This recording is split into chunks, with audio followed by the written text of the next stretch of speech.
आज के सत्संग का जो विषय है वह है आध्यात्म का मूल आधार ईश्वर विश्वास।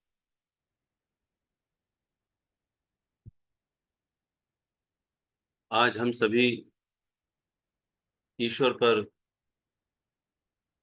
विश्वास करते हैं।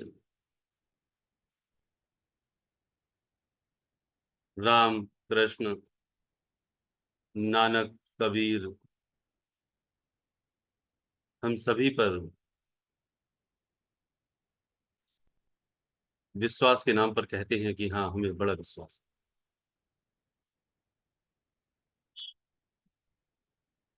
उनके मार्गदर्शन को पढ़ते हैं, उनके मार्गदर्शन को सुनते हैं और कोशिश करते हैं कि जो उन्होंने शास्त्रों में कहा हुआ है उसके आधार पर चलने की हमारी कोशिश रहे, हमारा जीवन ऐसा बने। महाराज जी ने आत्मिक उन्नति के 5 साधन दिए, जिसमें सादगी, सत्य, सेवा, सत्संग, सत्सिमरन शामिल है। उसमें जो सत्संग की परिपाटी है वो नित्य प्रति की रही, इसलिए कि हमें सत्विचार प्रतिदिन मिलते रहे।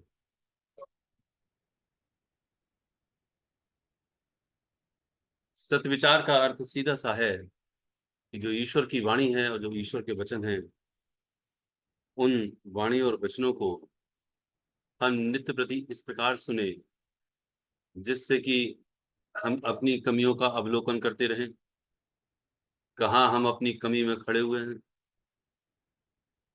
और किस सत आज्ञा का हम पालन नहीं कर रहे। लेकिन ईश्वर विश्वास पहले होता है, उसके पश्चात सत आज्ञा पूर्ण होती है। जितना जितना ईश्वर का विश्वास दृढ़ होता है, उतनी उतनी ईश्वर की जो आज्ञाएं हैं वह पूरी होती हैं, उनमें दृढ़ता आती है।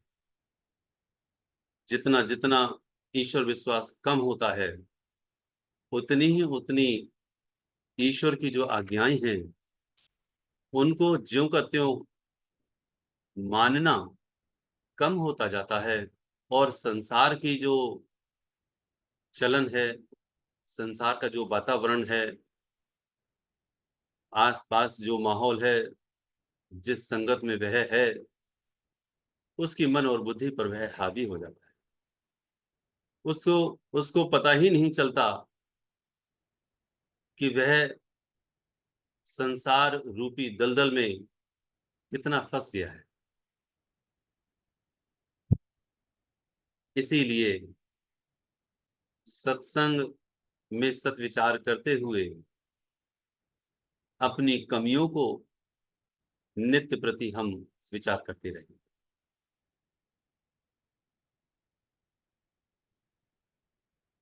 रामचरितमानस में एक लाइन आती है जो सबसे पहले कही गई है, बाद में नहीं कही गई, सबसे पहले कही। महाराज जी ने ईश्वर विश्वास सदाचारी जीवन में भी रखा, प्रश्नोत्तर के माध्यम में भी रखा। दास संगत के सम्मुख महाराज जी का केवल एक प्रश्न और उनका उत्तर रखने की कोशिश करेगा, लेकिन एक जो सूत्र है विश्वास का, वो सबसे पहले सभी सत्पुरुषों ने कहा, वो महाराज जी ने भी। पहले रामचरितमानस की सबसे पहला जो श्लोक है उसको सुने। भवानी शंकरो वंदे श्रद्धा विश्वास रूपिणो याभ्याम विना न पश्यन्ति सिद्धा स्वांता स्थमीश्वरम।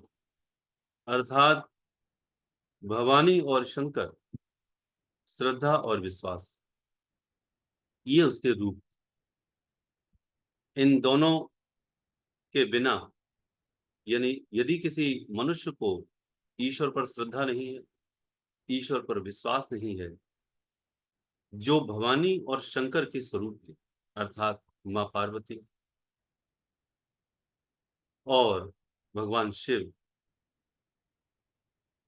माँ पार्वती श्रद्धा का स्वरूप है, भवानी जिनको कह रहे हैं, और शंकर जी विश्वास का स्वरूप। ये विश्वास के जो स्वरूप और श्रद्धा के जो स्वरूप हैं, भगवान राम कहते हैं, याभ्याम बिना न पश्यंती, इनके बगैर वह देख नहीं पाता। क्या नहीं देख पाता? सिद्ध जन कितने भी हो जाएं, सिद्धा स्वांता स्थमीश्वरम, सिद्ध होने के बावजूद भी जो स्वांतः स्थमीश्वरम, जो उसके ही हृदय में वास करने वाले ईश्वर हैं, वह उसका दर्शन नहीं करता। और जब तक ईश्वर के दर्शन वह अंदर नहीं करता, तब तक वो कह रहे हैं कि उसके लिए कभी बाहर किसी भी जीव में ईश्वर का दर्शन होता ही नहीं है, ईश्वर के स्वरूप को वो समझता ही नहीं है। उसके लिए वह सब मनुष्य ही नजर आते हैं।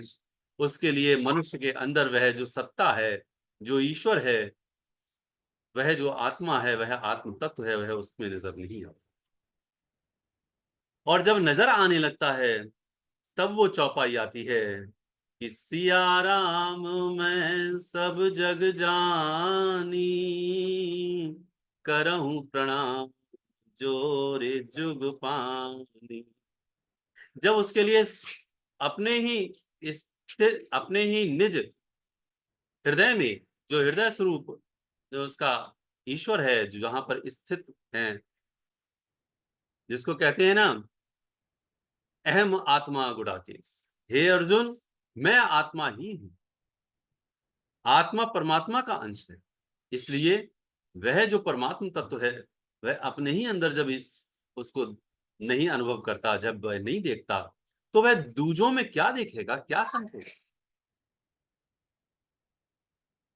तो हम महाराज जी के उस प्रश्न को समझें और उनके उत्तर को समझें, जो महाराज जी ने अपने ही शिष्य के द्वारा करवाया प्रश्न और उसका उत्तर स्वयं दिया, क्योंकि वो लीला थी। जो प्रश्न थे, जो उनका उत्तर था, वह उनकी लीला थी। आओ सुने महाराज जी ने क्या प्रश्न किया और महाराज जी ने क्या उनका उत्तर दिया। महाराज जी से प्रश्न पूछा, महाराज जी विश्वास के बारे में जरा खोल कर समझाइए। जिस विश्वास की सभी इतनी इतना महत्व देते, महाराज जी विश्वास के बारे में जरा खोल कर समझाइए। महाराज जी कहते हैं, प्रेमी जी विश्वास की 5 अवस्थाएं होती हैं। पहली अवस्था में मनुष्य अपने शरीर के भोगों पर एकमात्र विश्वास करता है, अर्थात भोगों के सामान को एकत्र करने के वास्ते हर प्रकार की खोज धारण करता है और तमाम जीवन उचित और अनुचित को एक तरफ रखकर भोगों के साधन इकट्ठा करने में ही लगा रहता है। इस प्रकार के मनुष्य अधिकतर मिल जावेंगे। महाराज जी पहले विश्वास की जो कसौटी देते हैं, वह सीधी बात कहते हैं, अपना अपना सब हम अवलोकन करते चलें कि हम किस अवस्था में हैं।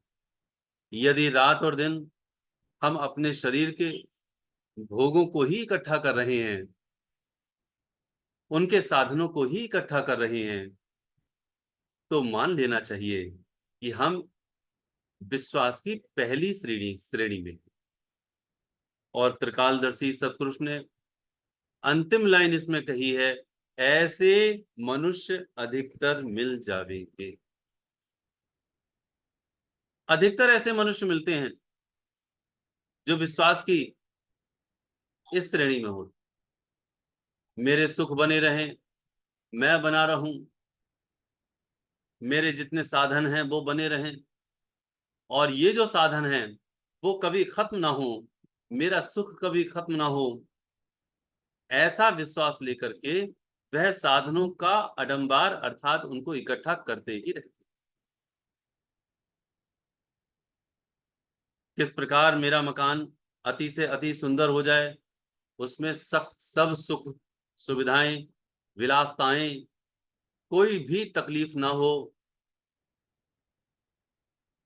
मतलब क्या कि मेरे जितने भी सामान हैं, मेरे जितने भी साजो सामान मैं सोच सकता हूं, या मैंने देख देख करके उनको अपने हृदय में धारण किया हुआ है, मैं अपने घर में उनको स्थापित करता हूं।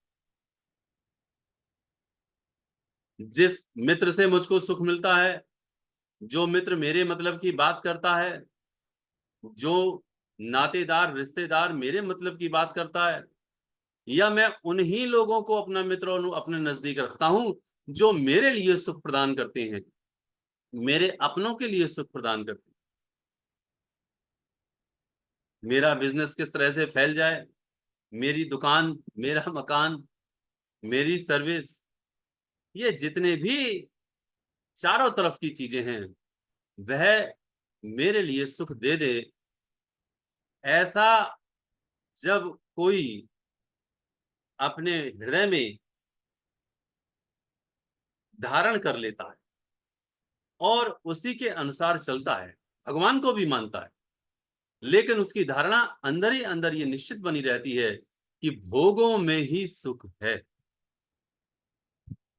इसीलिए महाराज जी कह रहे हैं, भोगों के सामान को एकत्र करने के वास्ते हर प्रकार की खोज धारण करता है और तमाम जीवन उचित और अनुचित को एक तरफ रख सकते।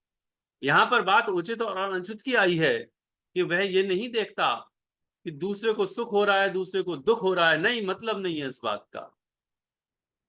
मेरा सुख बना रहे, वह इसका प्रयत्न करता रहे। दूसरा दुखी हो जाए या दुखी ना हो, इस बात से उसका कोई मतलब नहीं। इसलिए महाराज जी कह रहे हैं कि इस प्रकार के मनुष्य अधिकतर इस ऐसे में बहुत अधिक मिल जाते हैं। दूसरे विश्वास की श्रेणी, महाराज जी कह रहे हैं, दूसरे विश्वास की अवस्था यह है कि भोगों की उचित प्राप्ति पर विश्वास किया जाता है। अर्थात भोगों की प्राप्ति तो मनुष्य चाहता ही है, परंतु उसकी बुद्धि जायज और नाजायज यानी उचित और अनुचित इन दोनों को समझती है और अनुचित को छोड़कर उचित पर अपने आप को टिकाती है। यह अवस्था विश्वास की पहली हालत से ऊंची है और इस प्रकार के व्यक्ति कम देखने में आते हैं। अब भोगों की बात तो कही गई दूसरी अवस्था में, परंतु उचित और अनुचित में एक जो स्थिरता है वह उसकी बन जाती है। और स्थिरता कैसे बनती है? वह अपनी बुद्धि के द्वारा ये विचार करता है कि मेरे भोग उचित हैं या अनुचित हैं, सही हैं या गलत हैं। यदि सही हैं तो वह उनको अपनाता है, अपनाने की कोशिश करता है, लेकिन जैसे ही वह अनुचित उनको जान पड़ता है उसके हृदय में, वह उनको त्याग देता है। इसीलिए गुरुदेव कह रहे हैं कि वह जायज और नाजायज को समझती है, अनुचित को छोड़कर उचित को अपने आप में दिखा दे। यहां पर विचार करने में आता है, हर किसी का आकलन उचित और अनुचित का अलग अलग होता है, लेकिन एक महात्मा जी बड़ा अच्छा इसका आकलन कह गए। उस सूत्र को यदि हम याद रखें तो हमें पता चल जाएगा कि सही मायने में मेरे लिए क्या उचित है और क्या अनुचित। इसका सूत्र क्या है? वो कहते हैं कि जिस वस्तु को आप अपने लिए उचित समझते हो, अपने मन और बुद्धि में यह विचार करो कि इस वस्तु के बगैर क्या मेरा काम चल सकता है।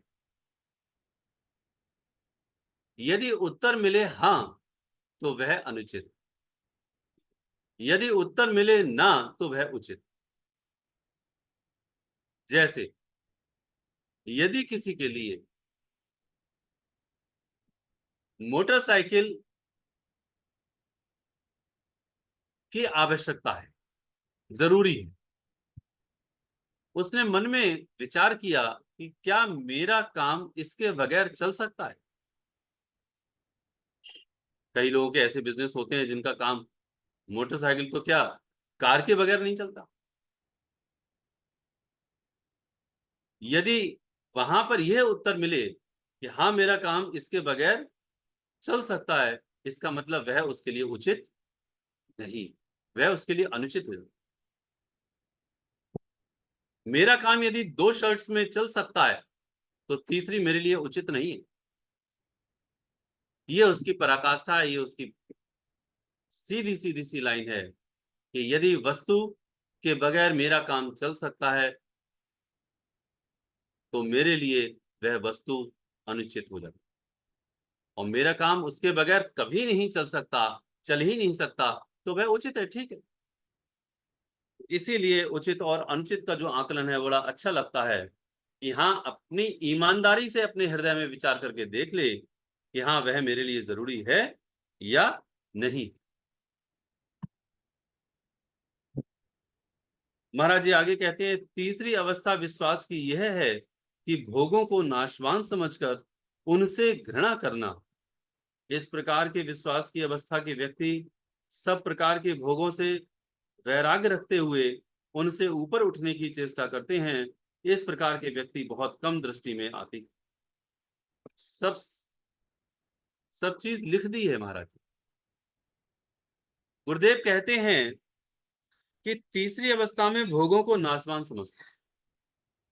सबसे पहले तो आई बात कि वो भोगों को ही सबसे ज्यादा जरूरी समझता है। दूसरी बात में आई कि वह भोगों को उचित और अनुचित को ठहरा करके उचित को ग्रहण करता है और अनुचित को त्याग देता है। और तीसरी अवस्था आ गई कि सारे के सारे भोगों को वह नाशवान ही नाशवान समझता है, वह उनको त्याग देता है, वह उनसे दरकिनार होने की कोशिश करता है, वह उनसे दूर होने की कोशिश करता है। इसीलिए गुरुदेव कह रहे हैं कि भोगों को नाशवान समझकर उनसे घृणा करता है।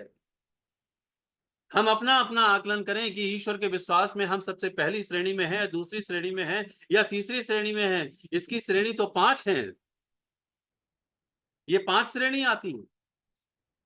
दास ने सबसे पहले कहा था कि हम ईश्वर को मानते बहुत हैं, ईश्वर की बहुत ज्यादा मानना करते हैं। नहीं, हम तो महात्मा मंगत राम जी को मानते हैं, हम तो भगवान राम को मानते हैं, भगवान कृष्ण को मानते, ये सब एक ही है। यदि जो भगवान को मानता है वह इन विश्वास की श्रेणी के ऊपर खरा उतरेगा।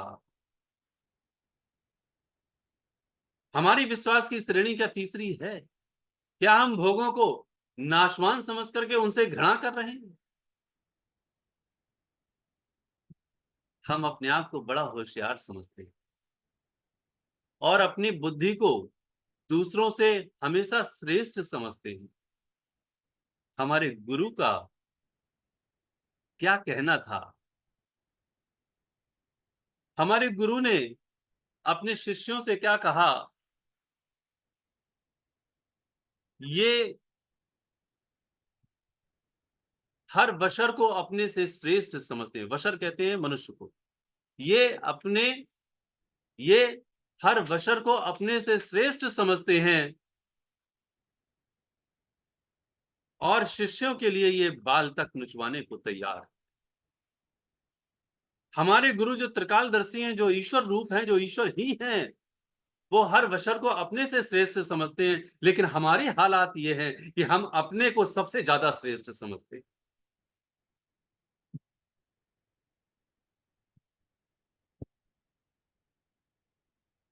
इसीलिए ये जो विश्वास की श्रेणी है, जो विश्वास की कसौटी है, वो हमें समझनी चाहिए कि ऐसे लोग बहुत कम नजर आएंगे जो भोगों से भोगों को नाशवान समझ करके उनको उनसे घृणा करेंगे।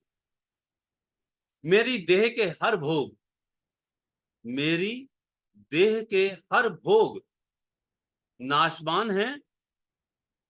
वो मेरे लिए संसार में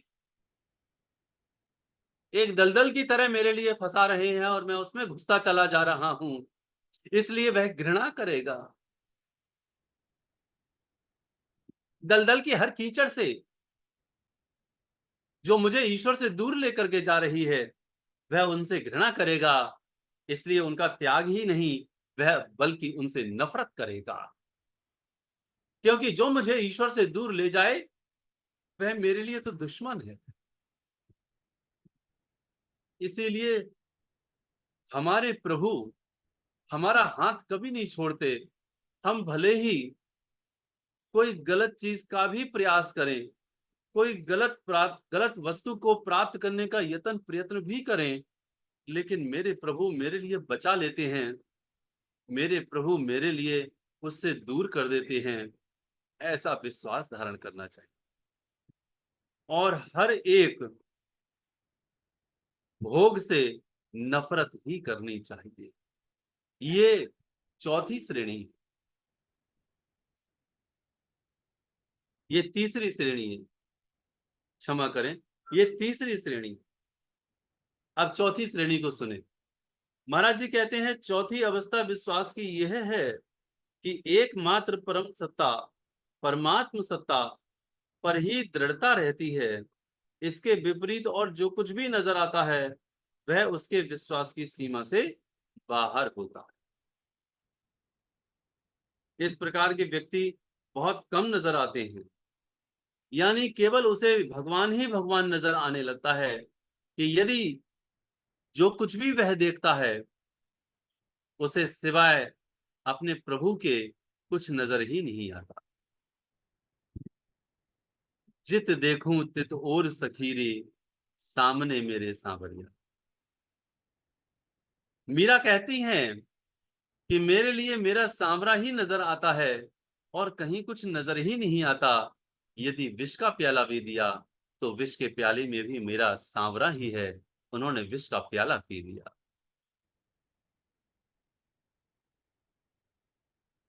उन्हें हर वस्तु में, हर शय में वह परम सत्ता, परमात्म सत्ता का ही नजर। वह स्थिति बड़ी ही विलक्षण होती है। ये विश्वास की वो स्थिति है जो चौथी अवस्था में वह जीव होता है। ऐसे व्यक्ति, महाराज जी क्या कहते हैं, उनके विश्वास की सीमा से वह बाहर होता है जो कुछ भी और दूसरा है। ऐसे व्यक्ति बहुत ही कम नजर आते हैं। पांचवी अवस्था विश्वास की यह है कि ऐसा व्यक्ति जो परमात्म सत्ता पर ही दृढ़ आस्था रखता है, वह होनी न होनी सब उसकी आज्ञा में देखता है और देह धर्म करके जो कुछ भी सुख दुख उस पर आ पड़े, वह उसको सहन करता है। इस विश्वास को धारण किए हुए व्यक्ति लाखों में उंगलियों पर गिनने लायक होते हैं। जो हो रहा है, होना ना होना, सब ईश्वर की आज्ञा में देखता है। और जो सारे के सारे सुख आते हैं या दुख आते हैं, वह उनसे निर्लिप्त रहता है। उनसे उसका कोई मतलब नहीं होता। सुख को भी सहन करता है और दुख को भी सहन करता है। उस समय उसकी हालत सहन करने की ही होती है, क्योंकि वह विचार करता है कि मैं दुख में कहीं फंस न जाऊं, सुख में कहीं फंस न जाऊं। अर्थात कहने का मतलब क्या है, वह दुख को भी शुभ रूप में देखता है और सुख को भी अशुभ रूप में देखता है। शुभ को, जो भी उसका सुख है, वह उसको अशुभ रूप में इस करके देखता है कि हे प्रभु, यह दलदल में मैं कहीं फंस न जाऊं, इसलिए मुझे बचाए रखना। और दुख को इस तरह से सुख रूप में समझता है, शुभ रूप में समझता है कि हे प्रभु, आपने मुझे दुख दिया है, मेरे पाप कट रहे हैं, ये सहन करने के लिए दुख मेरे पास आया है। इसलिए जो भी मेरे नाते रिश्ते संबंध हैं, उन सभी से जो मुझे दुख मिला है, मिलता है, वह मेरे कल्याण के द्वार हैं। इसलिए इस कल्याण के द्वार को सहन करते हुए हम आपके शरण में रहें, बने रहें। इसलिए वो अधिक से अधिक अपने अंतर में सहन ही करते। ऐसे ही सुख को वो सहन करता है कि हे प्रभु, जो तुमने सुख दिया है, बस इस सुख से मुझे बचाए रखना। मैं इस सुख में आसक्त ना हो जाऊं, मैं इस सुख की चाहना ना करने लग जाऊं। इसलिए ये सुख तुमने परीक्षा के लिए मुझे भेजा है, मेरे लिए ये सुख नहीं है। इसलिए वो सुख को भी सहन करता है और दुख को भी सहन करता है। जो होना है और जो ना होना है, वह दोनों को ही ईश्वर की आज्ञा में देखता हुआ परमात्मा तत्व को याद करता है। लाखों करोड़ों में ऐसे लोग मिलते। इसलिए हमें जीवन का जो सूत्र बतलाया, वह महाराज जी ने अंतिम लाइन में कहा कि प्रेमी जी, पुख्ता यकीन यानी दृढ़ विश्वास अपने जीवन में प्राप्त करके करो, जो तुम्हारा कल्याण अवश्य कर देगा। जो पक्का रास्ता है, वो तेरा अपना ही दृढ़ विश्वास है, जो अपना पुख्ता यकीन है, उसी को जब तू करेगा, तब जाकर के तेरा कल्याण होगा। उससे पहले तेरा कल्याण नहीं होने वाला। ऐसा समझना ही तेरे लिए कल्याणकारी। जब तेरा ये कल्याण तेरे अंदर हृदय में बस जाएगा, तब तेरे लिए एहसास होगा कि हाँ, सही मायने में केवल और केवल ईश्वर के ही भरोसे मुझे रखना है और रहना है। और ईश्वर के भरोसे कैसे रहना है? ईश्वर के भरोसे दास को हमेशा याद आता है कि जो गुरु ने आज्ञाएं दी हुई हैं 5 आत्मिक उन्नति की, सादगी, सत्य, सेवा, सत्संग और सत्सिमरन, और जो छोटे छोटे नियम दिए हुए हैं, उनकी पालना करना। हम सब छोटे छोटे नियमों को भूल करके बड़े से बड़े नियमों को, बड़े से बड़े ज्ञान को धारण करने की कोशिश करते हैं, लेकिन जो छोटे छोटे नियम हैं उनको भूल जाते हैं। सबसे प्रेम करो भाई, किसी से ईर्ष्या मत करो। ये छोटा सा नियम लेकिन बहुत बड़ा बन जाता है। अपनी इच्छाओं को कम करो, ये सादगी है। सदा सत्य बोलो, ये सत्य का नियम है। सत्संग में हाजिर हो, ये परिपाटी गुरु ने डाली है।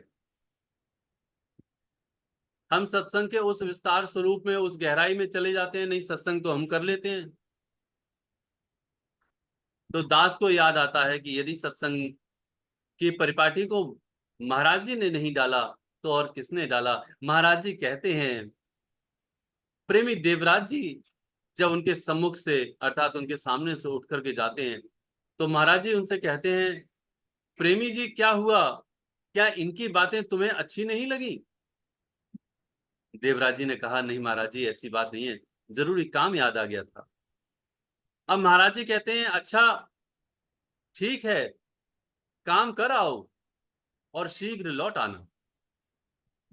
लेकिन एक लाइन जो कहते हैं वो हमें रह रह करके याद आती है। गुरुदेव देवराज जी से कहते हैं, प्रेमी शिष्य बनकर ना सही, गुरु बनकर आ जाना।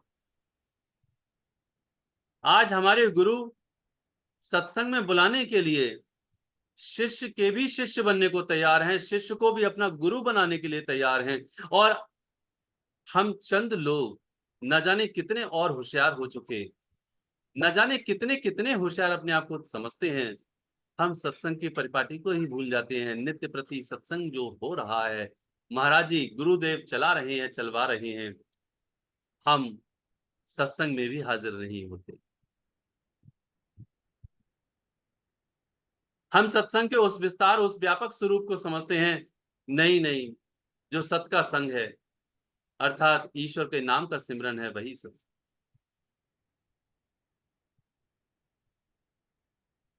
हम सभी को अपने गुरुदेव के हर नियम का पालन करना चाहिए, और इस प्रकार पालन करना चाहिए जिससे कि हमारी कसौटी बनी रहे। हमारी मर्यादा बनी रहे, हमारे लिए कहीं अहंकार ना आ जाए, हमारे अंदर कोई बुद्धि में ऐसी ना बात आ जाए कि हम होशियार हो गए।